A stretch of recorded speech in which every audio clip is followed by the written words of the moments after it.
แดดพี่น้องแดดพามาเบิ่งสะพานหลังจากเสร็จสวยบ่พี่น้องสะพานคลองไส้ไก่หลังจากเสร็จเปิดน้ำลงอะไรอีกแล้วพี่น้องบ่ไหวยันมันเจือนแค่นี้ก็ตกใจเลยเปิดไว้น้ำไว้เต็มแล้วจะเปิดโซลาร์เซลล์หมุนเอาให้มันปรับความใสเองจูบลงหนองมาว่านี่จูบขึ้นมาคืนสวยป่ะพี่น้องสวยป่ะจ้านี่ละจ้า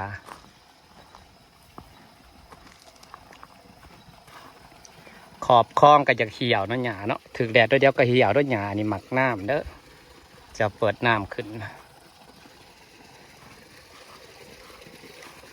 เห็ดเองพี่น้องเห็ดเองเห็ดผู้เดียวบ่มีไผจับซอยก็ได้งามสำนี่แหละเนาะมีคนจับซอยมีคนแน่ซอยยังพอว่าอันนี้เห็ดคนเดียวเลยจ้าคนเดียวฟิวเลยจ้าดิจ้าพี่น้องงามบ่พี่น้อง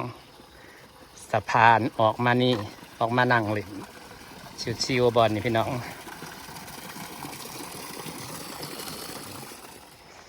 พาพี่น้องมาเบิ่งสะพานพลาเนี่ยจะหน่อยกับสีเขียวกับสีทั่วไปได้นะอันนี้ค่อยกระปูเอาหญ้าที่เป็นเครือมาปูไว้นะ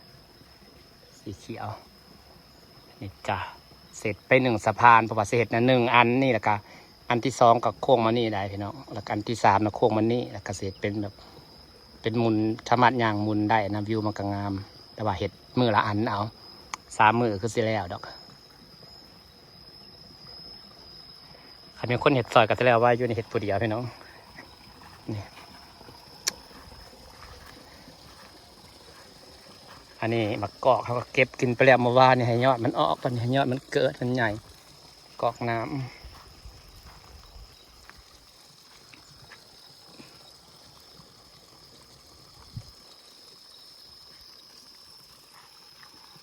หญ้าสีเขียว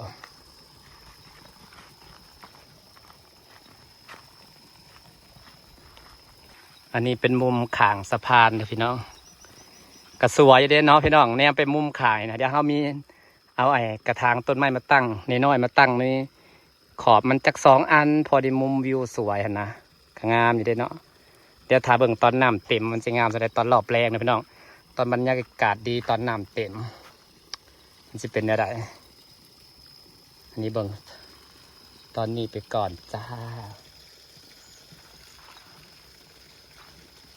นี่พี่เนาะกระสวยกระหยังกระซ้ำนี่แหละเนาะ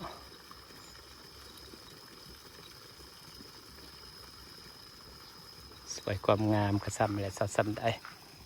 เป็นสะพานนี่เปียกออดยอดพี่น้องภูคาเปียกออดยอดว่าคล้องใส่ไก่เจือนอะไรแบบนี้เลยเหตุผลน้ำมันซึมเข่าผาแล้วลงลุยน้ำดูดน้ำออกตัวนี้ก็จะเป็นผังเจือนผ่ามันรุดหัวผ่ามันรุดลงไปเลยพี่น้องอันนี้บรุดแล้วอันนี้นะนั่งดูดน้ำข้างในออกแล้วล่ะก็เปลี่ยนก็เลย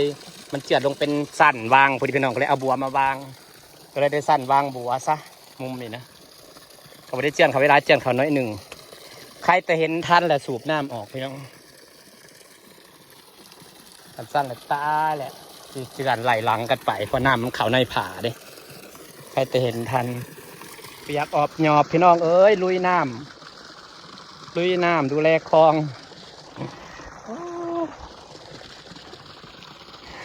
สะพานใหม่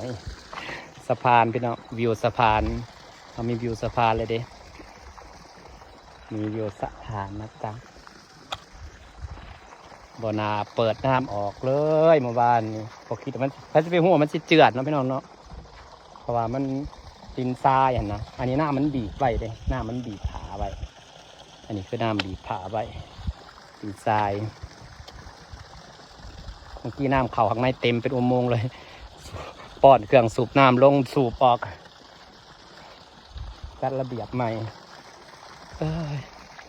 อย่างน้อยเขาก็ได้มุมคลองงามบัวก็เอาไว้ขางสะอะไรขา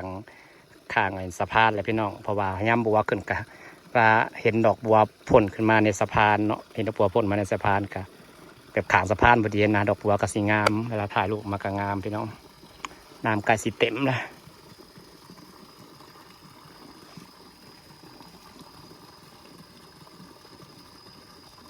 พอ อน้ำมันแห้งมันขึ้นสปริงเกอร์เลยพี่น้องเพราะว่าเราบ่ได้อันนี้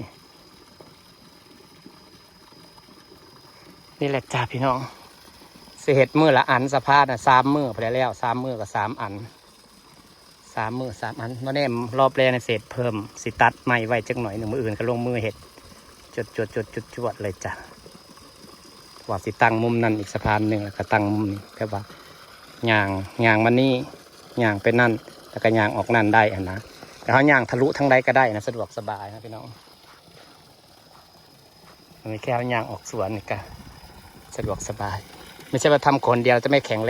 รงนะจ๊ะนี่จ้ะ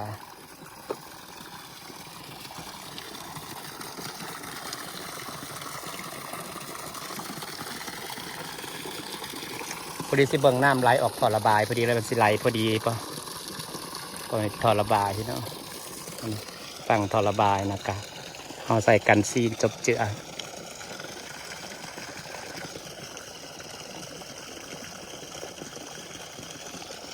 ใกล้จะเต็มเข้ามาทุกทีแล้วคลองเต็มแล้วจ้าอันนี้เป็นทางระบายน้ำพี่น้องนี่เป็นทางน้ำระบายออกมาเพราะว่าเต็มละคลองก็ได้เต็มก็ที่อยู่ประมาณนี้แหละพี่น้องกับพอดีงามเต็มกับพอดีขอบงามเต็มขอบงามสิไปปิดกับแบบนี้ไปปิดก่อนน้ำเต็มคลองแล้วจ้าน้ำเต็มคลองไส้ไก่เราแล้วเต็มพอดีงามเลยพี่น้อง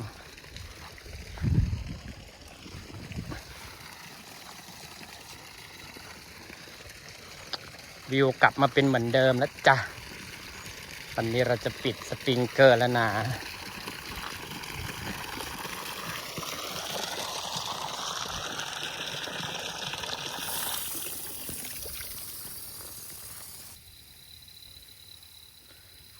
กลับมาวิวเดิมแล้วจ้าพี่น้องจ้าน้ำเต็มคลองแล้วจ้า